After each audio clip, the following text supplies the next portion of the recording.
Hello दोस्तों, मेरा नाम रोहित भगत है और आज हम शुरू करने जा रहे हैं 12th क्लास का फर्स्ट चैप्टर जिसका नाम है financial statements of not for profit organisation. दोस्तों 12th क्लास में ये मोस्ट इंपॉर्टेंट चैप्टर है क्योंकि 12th क्लास में ये एक अकेला ऐसा चैप्टर है जो कि 10 मार्क्स का एग्जाम में आता है। 10 मार्क्स में से इसमें 3 क्वेश्चंस हमारे पास आते हैं, एक 6 मार्क्स का, एक 3 मार्क्स का और एक 1 मार्क्स का। तो सबसे पहले हमारे लिए ये जानना ज़रूरी है कि इस चैप्टर के नाम का मतलब क्या है। तो सबसे पहले ये कह रहा है financial statements of not for profit organisation. Financial statements का क्या मतलब है?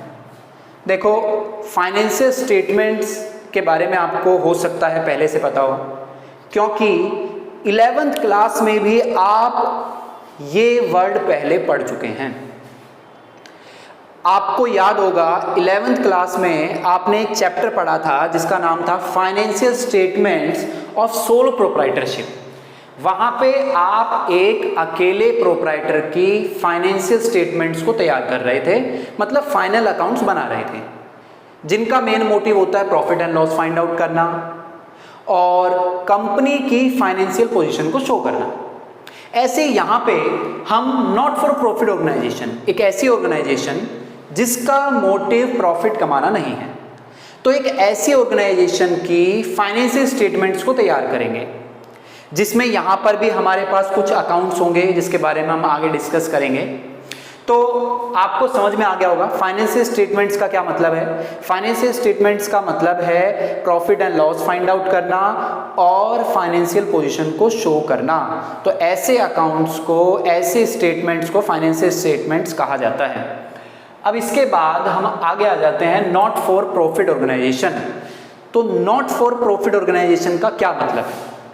तो अब हम ये जान लेते हैं कि not for profit organisation, short में बोले तो एनपीओ, इसका क्या मतलब होता है।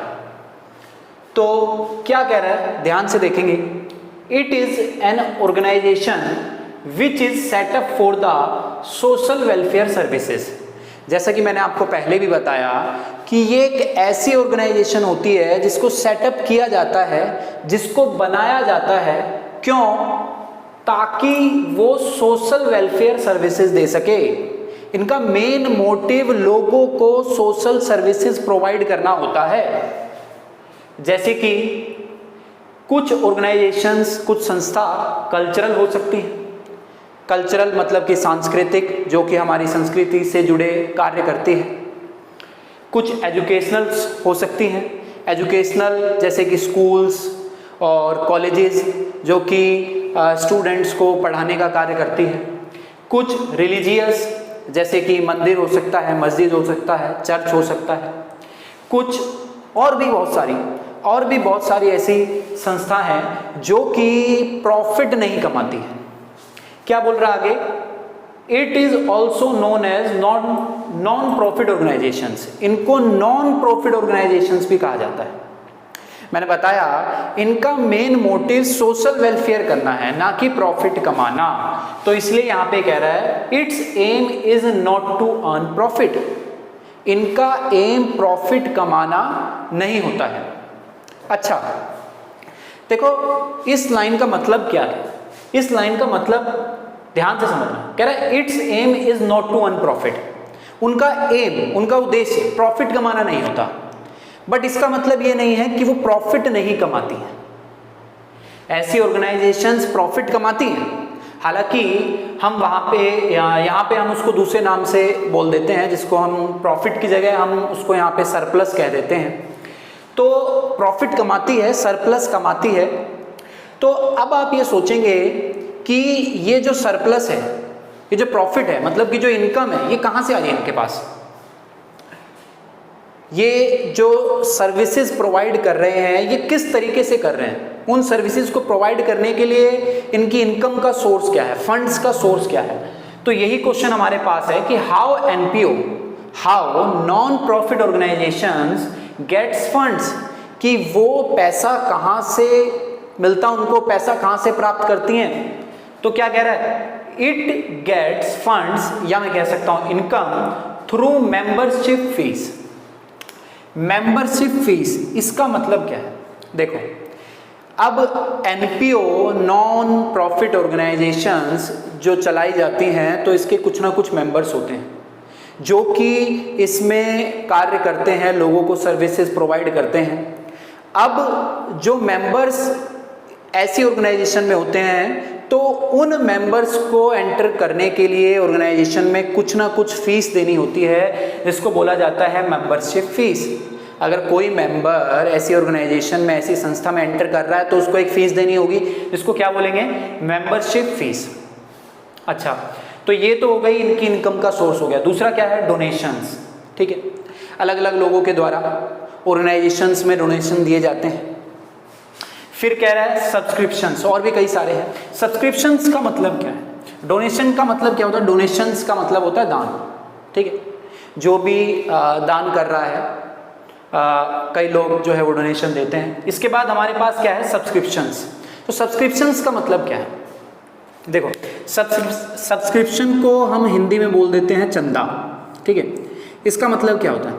सब्सक्रिप्शन का मतलब होता है कि जो ऑर्गेनाइजेशन के मेंबर्स होते हैं तो ऑर्गेनाइजेशन उनसे मंथली बेस पे, क्वार्टरली बेस पे, हाफ ईयरली बेस पे या एनुअली बेस पे कुछ ना कुछ अमाउंट चार्ज करती है।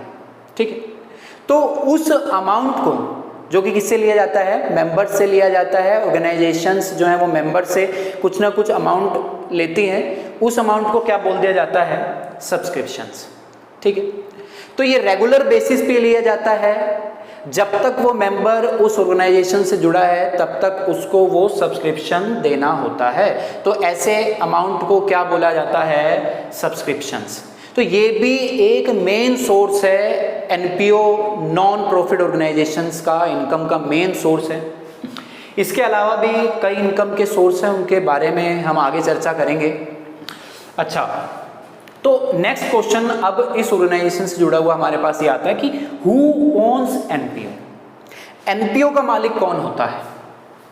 ठीक है, देखो, अगर कह दिया जाए तो ऐसी ऑर्गेनाइजेशन का मालिक कोई नहीं होता। ठीक है, मालिक का मतलब क्या है कि वो जो है उस ऑर्गेनाइजेशन से या ऐसे इंस्टीट्यूशन से पैसा ले रहा है। ठीक है, पहले मैं बता चुका हूँ कि देखो यहाँ पे क्या होता है कि जो भी प्रॉफिट अर्न किया जाता है, जिसको हम यहाँ पे सरप्लस कहते हैं, ठीक है, जो भी सरप्लस यहाँ पे अर्न किया जाता है ऑर्गेनाइजेशन में, वो मेंबर्स में डिस्ट्रीब्यूट नहीं किया जाता है। ठीक है, वो किसी अदर पर्सन, ट्रस्टीज, उनमें डिस्ट्रीब्यूट नहीं किया जाता है। तो ऐसी ऑर्गेनाइजेशन को किसी एक पर्सन या ग्रुप ऑफ पर्सन के द्वारा ओन्ड नहीं किया जाता है। देखो क्या कह रहा है, कह रहा है it is a separate legal entity. ठीक है, इसकी एक अलग कानूनी पहचान होती है। ठीक है, ये अपने मेंबर्स से अलग होती है। कहने का मतलब क्या है? It is a separate legal entity not owned by an individual. ठीक है, कोई एक अकेला पर्सन इसका मालिक नहीं होता है, और ग्रुप ऑफ पर्सन, या मैं कोई बोलूं एंटरप्राइज, तो ना ही कोई इंडिविजुअल एंटरप्राइज और ना ही कोई ग्रुप ऑफ पर्संस ऐसी ऑर्गेनाइजेशंस के मालिक होते हैं। हाँ, नहीं होते हैं। हाँ, मैं ये कह सकता हूं कि ये उसको चलाते जरूर हैं। ठीक है, प्रमोटेड किया जाता है इंडिविजुअल्स के द्वारा, ग्रुप ऑफ पर्संस के द्वारा, बट कोई भी individuals, group of persons, enterprises इसको ओन नहीं करता है। ठीक है, क्योंकि ऑर्गेनाइजेशन का पैसा उनमें डिस्ट्रीब्यूट नहीं किया जाता है। ठीक है, ये सिर्फ सोशल सर्विसेज प्रोवाइड करने का काम करती है। ठीक है, इसके मेंबर्स आपस में प्रॉफिट डिस्ट्रीब्यूट नहीं करते हैं। जो भी प्रॉफिट आता है उस प्रॉफिट को लोगों को सर्विसेज देने में खर्च किया जाता है। ठीक है, आगे हम देख लेते हैं क्या कह रहा है। कह रहा है it is managed by a group of persons. जैसे कि मैंने बताया, इसको मैनेजमेंट करने का काम, मैनेज करने का काम कौन करता है? ग्रुप ऑफ पर्संस, जिसको ऑफन कॉल्ड, जिसको हम मोस्टली क्या बोल देते हैं? ट्रस्टीज। ठीक है, ट्रस्टीज कौन पर्संस होते हैं? जो कि एक तरीके से ऐसी ऑर्गेनाइजेशंस को फाइनेंशियल हेल्प प्रोवाइड करते हैं। ठीक है, कहने का मतलब है ऑर्गेनाइजेशन को चलाने का काम करते हैं तो उनको ट्रस्टीज़ बोल दिया जाता है, ठीक है। या मैनेजिंग कमेटी, या उसको हम बोल देते हैं मैनेजिंग कमेटी, जो कि क्या कर रही है, उस ऑर्गेनाइजेशन को मैनेज करने का काम कर रही है, उसको चलाने का काम कर रही है। तो आपको समझ में आ गया होगा कि नॉट फॉर प्रॉफिट ऑर्गेनाइजेशन का मतलब क्या होता है, ठीक है। सिंपल सी बात है, ठीक है। कुछ चीज़ें आपको याद रखनी है कि भाई ये ऐसी ऑर्गेनाइजेशन है जो कि सोशल सर्विसेज के पर्पस से, सोशल सर्विसेज के लिए जो है वो चलाई जाती है, लोगों की भलाई के लिए इसको शुरू किया जाता है, ठीक है। और इसको हम नॉन प्रॉफिट ऑर्गेनाइजेशंस भी कहते हैं, ठीक है। और इसका एम प्रॉफिट कमाना नहीं होता है, हालांकि मैंने बताया कि वो प्रॉफिट कमाती है, जिसको यहाँ पे सरप्लस बोल दिया जाता है। प्रॉफिट कमाना इनका एम नहीं होता है, ठीक है। सिर्फ लोगों की भलाई के लिए काम करती है, ठीक है। जो भी इनकम इनके पास आती हैं, जो भी डोनेशंस आती हैं, सब्सक्रिप्शंस आती हैं, जो भी मेंबरशिप फीस आती है, उसको लोगों की सर्विसेज के लिए खर्च किया जाता है। फिर मैंने बताया कि पैसा ये कहाँ से इकट्ठा करती हैं, फंड्स या इनकम कहाँ से आती है इनके पास, मेंबरशिप फीस एक मैंने बताया, डोनेशंस हो गया, सब्सक्रिप्शंस हो गया, और भी कई चीज़ें आगे हम डिस्कस करेंगे।